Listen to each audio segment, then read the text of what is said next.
History of computers. A computer is an electronic machine that accepts information, stores it, processes it according to the instructions provided by a user, and then returns the result. Today, we take computers for granted, and they have become part of our everyday activities. While computers, as we know them today, are relatively recent, the concepts and ideas behind computers have quite a bit of history. Time for a whirlwind tour of how we got to the age of email, YouTube, and Facebook. Attempts by humans to develop a tool to manipulate data go back as far as 2600 BC, when the Chinese came up with the abacus. The slide rule was invented in 1621 and remained widely used until the emergence of electronic calculators in the 1970s.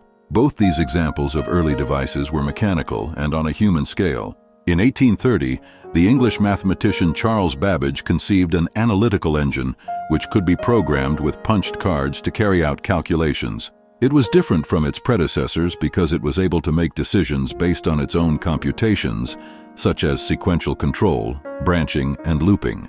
Almost all computers in use today follow this basic idea laid out by Babbage, which is why he is often referred to as the father of computers. The analytical engine was so complex that Babbage was never able to build a working model of his design. It was finally built more than 100 years later by the London Science Museum computer generations. Computers have evolved through several generations, each with its own characteristics.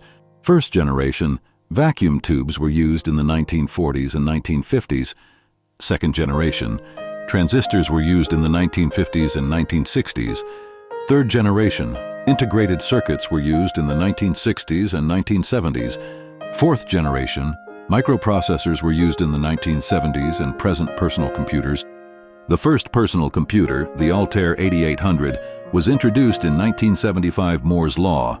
The speed, power, and versatility of computers have increased dramatically over time, with transistor counts doubling every 2 years. Analog computers. Analog computers used physical magnitudes to represent quantitative information. They were used in aircraft and spaceflight simulation until the 1960s, when digital computers largely replaced them. Thank you.